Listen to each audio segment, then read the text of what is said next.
आज बंटी 9 साल का हो गया। आज बंटी बहुत खुश था। हर साल की तरह वह अपने पूरे परिवार के साथ पार्टी मनाने बाहर जाया करता था। बंटी के परिवार में उसके मम्मी पापा, दादा दादी और एक छोटी बहन थी। बंटी घर में सबका लाडला था। आज तो सब परिवार के सदस्य बहुत खुश थे, विशेषकर बंटी तो अपने जन्मदिन के मौके पर हर साल की तरह वह अपने पूरे परिवार के साथ पार्टी मनाने बाहर जाया करता था। बंटी के परिवार में उसके मम्मी पापा, दादा दादी और एक छोटी बहन थी। बंटी घर में सबका लाडला था। आज तो सब परिवार के सदस्य बहुत खुश थे, विशेषकर बंटी तो अपने जन्मदिन के मौके पर खास पकवान बनवाता था अपनी मम्मी से। वही पकवान अपनी कक्षा के सभी मित्रों के साथ शेयर करता था। इसलिए आज वह जल्दी उठकर स्कूल के लिए तैयार हो गया। उसकी मम्मी ने भी सभी कुछ पैक कर वहीं टेबल पर रख दिया और बंटी से कहा, बेटा तुम्हारे मित्रों के लिए खाना पैक कर दिया है, यही टेबल पर रखा है, ले जाना न भूलना। बंटी ने सभी सदस्यों से आशीर्वाद लिया। बंटी का स्कूल घर के पास ही था, लगभग घर से 1 किलोमीटर होगा। स्कूल में पहुंचते ही जैसे ही बंटी कक्षा में प्रवेश करता है, उसके मित्र उसको गले लगाकर जन्मदिन की बधाई देने लगते। कक्षा में खुशी का माहौल बन जाता है।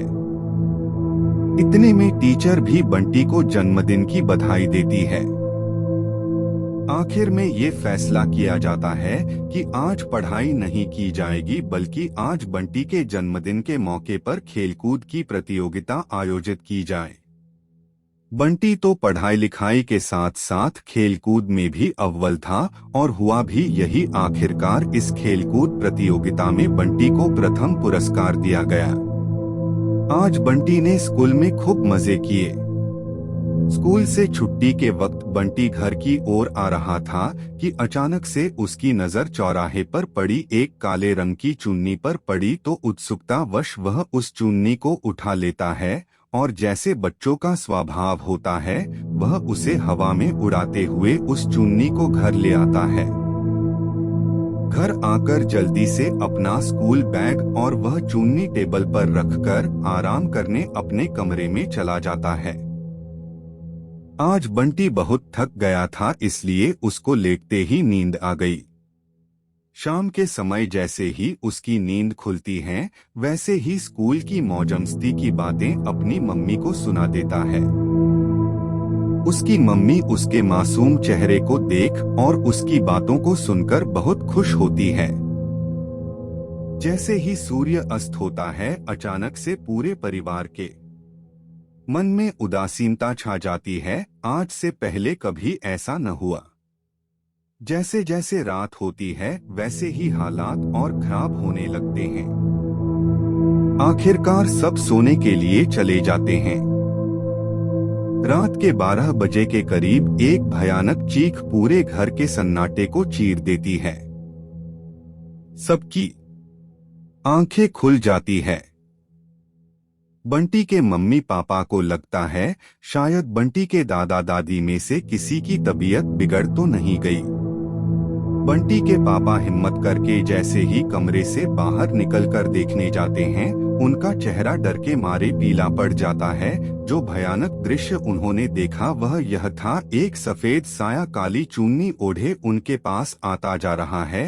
हिम्मत करके डर के साथ वापस मुड़े और अपने कमरे में आ गए। उनका डरा हुआ चेहरा देख बंटी की मम्मी ने कहा कि क्या हुआ, इतने डरे हुए क्यों हो? बंटी के दादा दादी ठीक तो है न? डरते हुए बंटी के पापा ने कहा कि कुछ नहीं बठी कहे, सो जाओ, सुबह बात करेंगे। बंटी के पापा सारी रात उस भयानक चेहरे को भूल न पाए। वो अधजला चेहरा, फटी हुई लाल आंखें, मुंह से टपकता खून, वो भयानक कहराती आवाज, ऐसा सोचते हुए पूरी रात बिताई। आखिर ये सब क्या था? जैसे ही सुबह होती है, बंटी की मम्मी का पहला सवाल यही था कि रात को तुम इतने डरे हुए क्यों थे?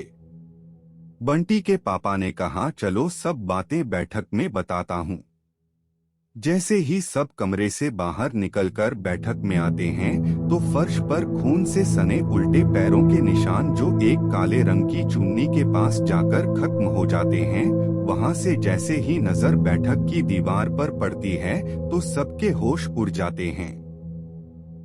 दीवार पर लिखा था, मैं फिर आऊंगी, अगर जान बचाना चाहते हो तो चले जाओ इस घर से। अचानक से सब कुछ अदृश्य हो जाता है। यह सब देख सब डरे हुए रहने लगे। कुछ दिन शांति से बीते, लेकिन जैसे ही अमावस्या की रात आई तो बंटी के दादा दादी की तबीयत बिगड़नी शुरू हो गई। वे उंगली से इशारा करके कुछ कुछ बोलना चाह रहे थे कि उनके पास कोई अदृश्य शक्ति खड़ी हो, मगर अफसोस उससे पहले ही उनकी एक साथ मृत्यु हो गई। यह कोई साधारण बात नहीं थी। बंटी के पापा ने उनके अंत्येष्टि करने के बाद एक पंडित से सब बातें बताई। पंडित जी ने जैसे ही घर की चौखट पर पैर रखा, वैसे ही एक जोर के झटके के साथ पंडित दूर जाकर गिरे। पंडित जी यह सब देख सकपका गए और बोले, तुम्हारे घर में बुरी आत्माओं का वास है, यह सब मुझसे न हो पाएगा। यह कहकर पंडित जी डरते हुए अपने घर को चले गए। अब पंडित जी की बातें सुनकर सब निराश हो गए। फिर जब पड़ोसियों को सब बात पता चली तो उन्होंने बंटी के पापा को तांत्रिक उपाय करने की सलाह दी। एक पड़ोसी के जान पहचान वाले तांत्रिक को बुलाया गया। तांत्रिक ने अपने काली शक्तियों का आह्वान किया और उनको आदेश देकर पता लगाने की कोशिश की तो पता चला कोई नवविवाहिता की आत्मा इस घर में है और उसी काली चुन्नी से मुंह बंद करके उसे जला दिया गया था। कुछ अर्ध जला चुन्नी का टुकड़ा इस घर में है, इसी टुकड़े में उस आत्मा का वास है। जब तक उस चुन्नी से उस आत्मा की मुक्ति नहीं मिलती तब तक वह आत्मा किसी न किसी को हानि पहुंचाएगी। यह सब सुन बंटी उस चुन्नी को घर में ढूंढने लगा, लेकिन कहीं नहीं मिली। यह सब देख तांत्रिक ने सबको सावधान किया और फिर घर वालों से तांत्रिक क्रियाओं को करने की आज्ञा मांगी। घर वालों ने भी हामी भरते हुए कहा, जो आपको सही लगे, मगर इस आत्मा से हमारा पिंड छुड़ा दीजिए। तांत्रिक ने अगली अमावस्या को अपनी तांत्रिक पूजा शुरू कर दी। जैसे ही तांत्रिक ने अपने मंत्रों को पढ़ना शुरू किया, वैसे ही एक तड़पती हुई आवाजें आने लगी। कहने लगी, ऐ भाग जा यहाँ से, वरना तुझे और तेरे परिवार को खत्म कर दूंगी। यह सब सुन सब डर गए, मगर तांत्रिक के कहने पर कि निश्चिंत रहो, डरने की जरूरत नहीं है, अभी हम इसको वश में करते हैं। जैसे जैसे तंत्र क्रिया आगे बढ़ी, वैसे ही एक काले रंग की चुन्नी उड़ती हुई घर से बाहर आई। उसमें एक अनजान साया साफ दिखाई दे रहा था। तांत्रिक ने उससे पूछा, तुम कहाँ रहती थी जहां तुम्हारी हत्या कर दी गई थी? अब वह आत्मा तांत्रिक के वश में थी और उड़ती हुई ले चली उस जंगल की ओर जहां उसको जलाकर मारा गया था। आगे आगे उड़ता हुआ अनजान साया और पीछे पीछे तांत्रिक अपने मंत्रों को पढ़ता हुआ बंटी के परिवार के साथ चल दिए उसके पीछे।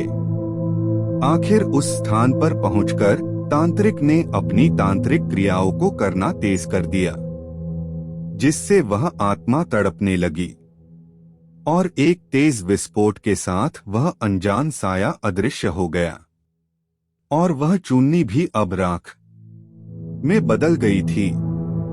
अब उस आत्मा को शांति मिल गई थी। यह सब देख बंटी और उसके परिवार को सुकून मिला और सब अपने अपने घर को चल दिए। लेखक गौतम तंवर।